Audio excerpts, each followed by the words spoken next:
Welcome to the story. Don't forget to like, subscribe and support me.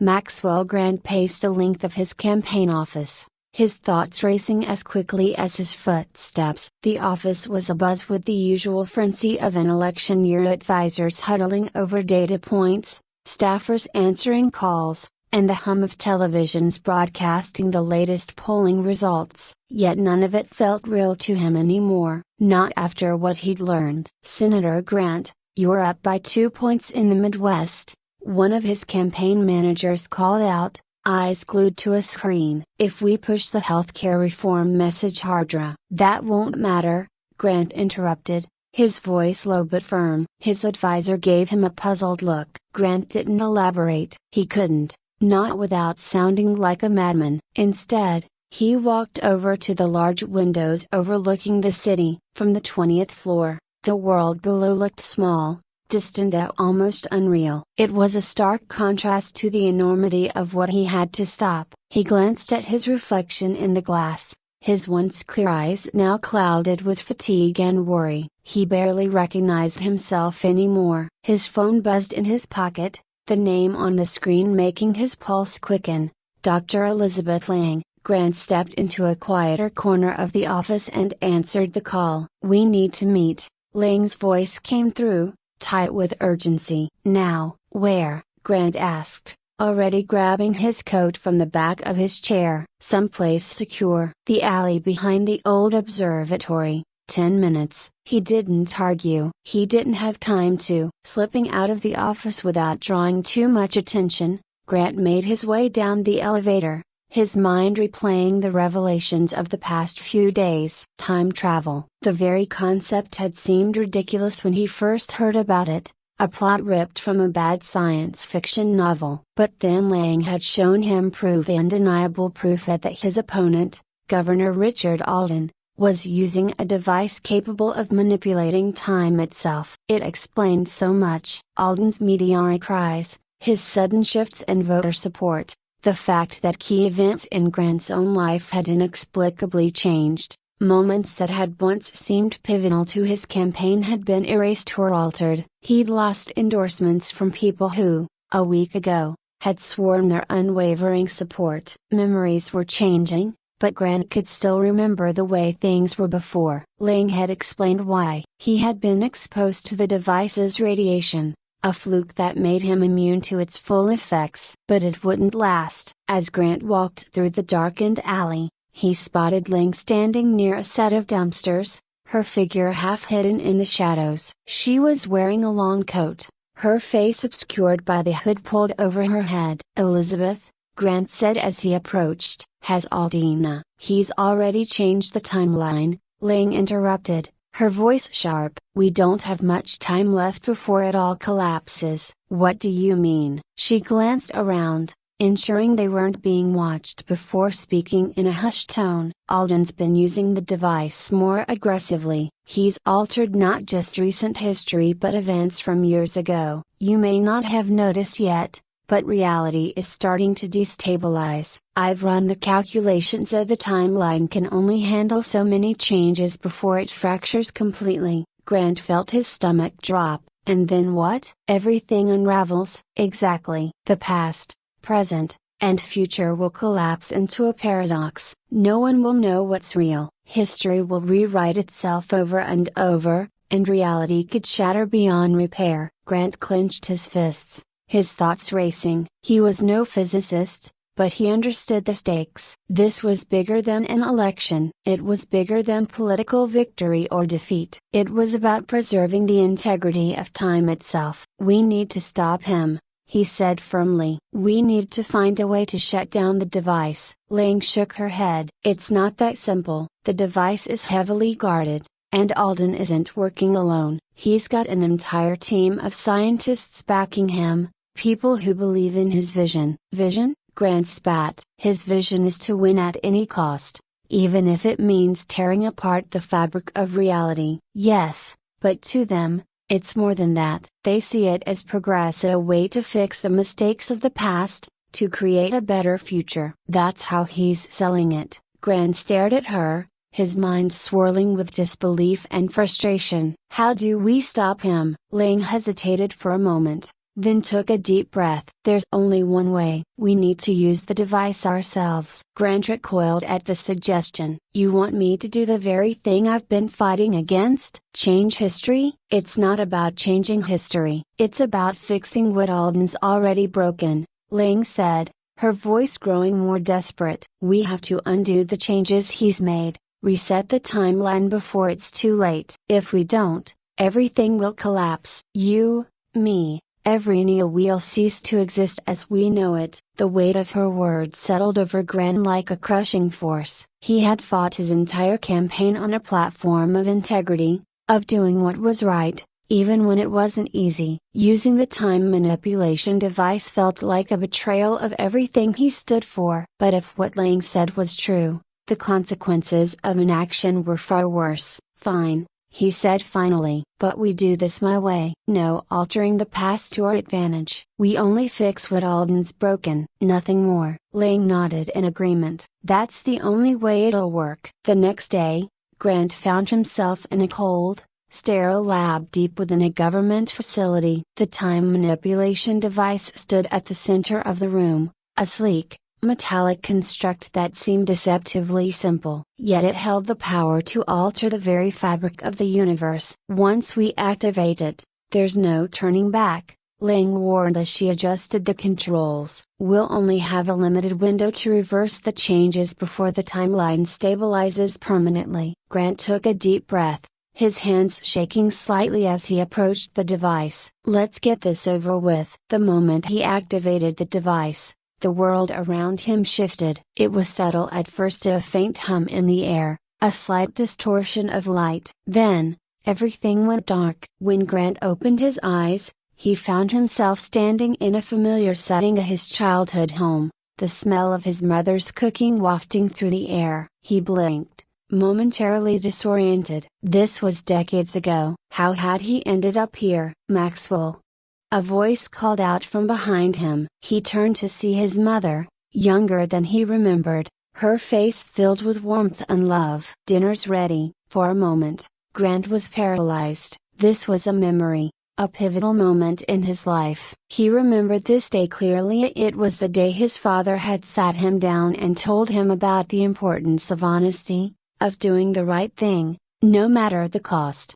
He took a step forward, unsure of what to do. Lang had warned him that Alden's manipulations could be subtle, that they might target personal moments to weaken his resolve. Was this one of those moments, or had he somehow stumbled into his own past by accident? Maxwell, his father's voice boomed from the other room. Come here for a second. We need to talk. Grant's heart raced. This was it. This was the moment that had shaped him, the conversation that had instilled in him the values he held so dear. But something felt off. His father's voice, yeah, it was different, harsher than he remembered. Tentatively, he made his way to the living room, where his father sat in his usual chair. But the man sitting there wasn't the father Grant remembered. There was a coldness in his eyes, a sharpness to his features that hadn't been there before. Maxwell, his father said, his voice low and dangerous. You know what I've always told you. The world isn't fair. You have to take what you can get, no matter who stands in your way. Grant froze. This wasn't right. This wasn't how the conversation had gone. His father had never said those things. This was Alden's doing. He had altered this moment, twisted it to undermine Grant's moral foundation. That's not what you told me, Grant said, his voice trembling. You told me to be honest, to do the right thing. His father's face twisted into a sneer. Honesty doesn't win elections, Maxwell. Power does. And if you don't take it, someone else will. Grant felt a surge of anger rise within him. This was Alden's manipulation at work, trying to weaken his resolve, make him doubt himself. But he wouldn't fall for it. Not this time. He stepped forward, his fists clenched at his sides. You're wrong. Doing the right thing does matter. Maybe it doesn't always win, but it's the only thing that lasts. With those words,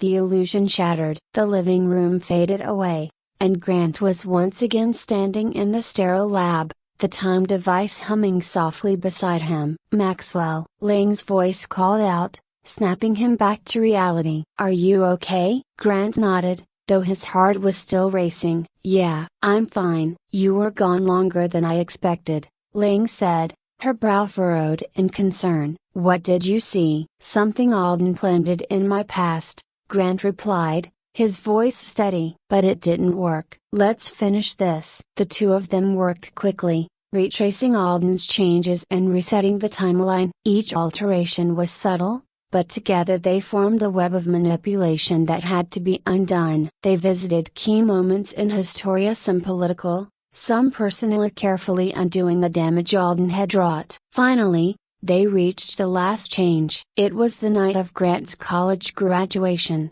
a moment he remembered with pride. But when they arrived, the scene was wrong. The stage was empty, the audience absent. Alden had erased this achievement, hoping to sap Grant of his confidence. Grant stared at the empty auditorium, a wave of sadness washing over him. But he couldn't let it stop him. He reached out to Lang, who adjusted the device one last time. With a final hum, reality shifted back into place. The auditorium flickered back into existence, filled with the applause Grant remembered from years ago. The stage, once barren, was now alive with students in caps and gowns. His younger self stood among them, smiling as he crossed the stage to receive his diploma. It was a proud moment, one that Alden had tried to erase. But now, the timeline had been restored. This was how it had always been, and how it should be. Maxwell Grant turned away from the scene, his heart pounding. Lang was beside him,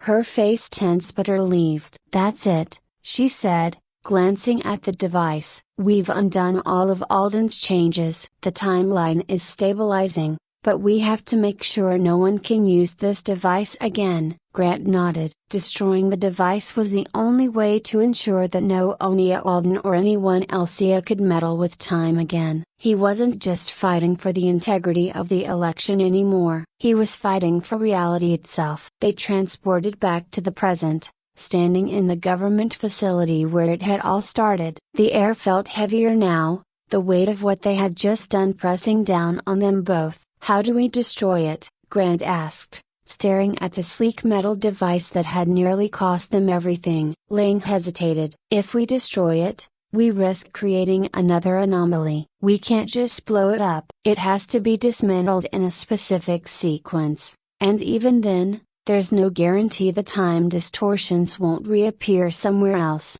Grant frowned. "So what do we do?" "I've been working on a way to reverse the device's core function," Lang explained. "Instead of manipulating time, we can collapse its quantum state, effectively erasing it from existence. It'll be as though it never existed, but there's a catch." "Of course there is," Grant muttered, bracing himself for the bad news. "Anyone exposed to its effects and anyone who remembers the timeline as it was will lose those memories." "That includes you." Grant stared at her, the weight of her words sinking in. He'd spent the past weeks fighting to preserve the timeline, to stop Alden from rewriting history. And now, if they destroyed the device, he would lose all memory of the battle they had just fought. He wouldn't remember Lang, or the Time War, or the sacrifices he had made to stop it. But that was the price of doing the right thing. "It's the only way," Lang said softly, her eyes searching his face. "If we don't erase it, someone will find a way to use it again. And next time, we might not be able to fix it." Grant took a deep breath, the weight of the decision pressing down on him. This was what he had always stood for, doing the right thing, no matter the cost. He couldn't let the power to manipulate time remain in the world, not after what it had almost done. "Do it," he said finally, his voice steady. "Erase it." Lang nodded and moved to the control panel, her fingers flying over the keys. The room hummed with energy as the device began its shutdown process. A low vibration filled the air, growing stronger with each passing second. Grant closed his eyes, letting the sound wash over him. He didn't know what would happen next, but he trusted Lang. She was the only one who could make sure this ended for good. The hum reached a crescendo, And then a silence. Grant opened his eyes. The room was empty. The device was gone. Ling was gone. For a moment, he felt disoriented, as though he had just woken from a long dream. He blinked, trying to clear his head, but the memories of what had just happened, of everything he had fought for, were slipping away, like sand through his fingers. He looked around the empty lab, unsure of why he was there. His campaign staff would be wondering where he had gone, and he had an election to win. He checked his watch. He still had time to make it to the final debate. As he walked out of the building, the air felt lighter. The tension that had been following him for weeks was gone, though he couldn't quite put his finger on why. He had a strange sense of copyright vu, as though something important had happened, but he couldn't remember what. He shook it off. Whatever it was, it didn't matter now. The election was days away, and he had work to do. Election night came faster than Grant expected. The polls had been neck and neck for weeks, but as the results rolled in, it became clear that the race was closer than anyone had predicted. Grant sat in the back room of his campaign headquarters, watching the numbers climb on the television screen. His opponent, Richard Alden, had been just as aggressive in the final days of the campaign, but there was no sign of the strange reality shifts that had plagued Grant before. Everything felt broken bar normal. Whatever had caused that brief period of chaos was gone now. As the final votes were tallied, the room fell silent. The map on the screen lit up in red and blue, the final states declaring their results. Grant's breath caught in his throat as the final numbers flashed across the screen. It was close, incredibly close, but Alden had won. A hush fell over the room as his campaign staff processed the news. Grant sat back in his chair, letting out a long breath. He had known this was a possibility, but it still hit hard. After everything he had fought for, after all the work, the speeches, the long nights, it was over. He had lost. The door to the room opened, and one of his senior advisors stepped in. "Maxwell,"